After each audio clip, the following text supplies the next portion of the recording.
All right, juniors, the next text you will be reading is The World on the Turtle's Back. So, like Coyote finishes his work, this is a Native American creation story. Remember, the purpose of a creation story is to explain how the world was created and how people came to inhabit the world. So, The World on the Turtle's Back is an Iroquois myth. The last one was a Nez Perce myth. So, if you were just to Google the story, you might find up to 25 different versions. Again, this is because it was passed down orally from one generation to the next. So naturally, like if you had to write down a story that you heard, you might miss a few details or change a few details. Anyways, the Iroquois actually refers to six separate Native American groups: the Seneca, the Cayuga, the Oneida, the Onondaga, the Mohawk, and the Tuscarora. So among these six groups, war was really common up until around 1600 when the League was created. So they created the Iroquois League. Together, they helped negotiate treaties with foreign nations and resolve disputes among other groups. So the sixth group, the Tuscarora, actually did not join the League until 1722. And then after they joined, for about 200 years, the Iroquois was the dominant Native American group. Their strength helped them keep them free from British and French rule. Sadly, today, if you look up the numbers, the Iroquois is much, much smaller. There's less than 50,000 people identifying themselves as Iroquois.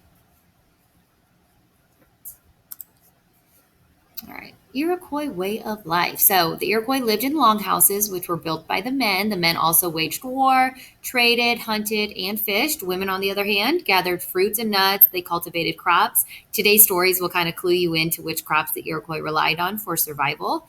Um, let's talk about their relationship with the government. So during the American Revolution, the Iroquois nations disagreed about who to support. So some wanted to support the British, others wanted to support the colonists, and this disagreement very much so weakened the League. As far as the Iroquois' relationship with government today, we already know, right, that the U.S. government has grossly taken advantage of Native American land, resources, etc.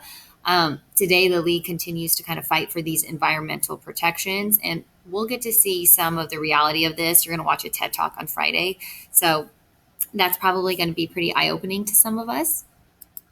And then our terms to own are the same as Coyote today. So really just pay attention to how the twins in this story are juxtaposed. Try to determine which archetype each falls under. And then notice moments in the story when each exhibits signs of an opposite archetype. Remember, as people, we do not just fall into one pattern. We might have a dominant pattern, but we have the ability to be more than one. So be mindful of that. If you're confused about that word juxtaposition, that might mean that you did not review those terms last week. So always throughout the week, be reviewing those Quizlet flashcards. You need to know those terms, okay?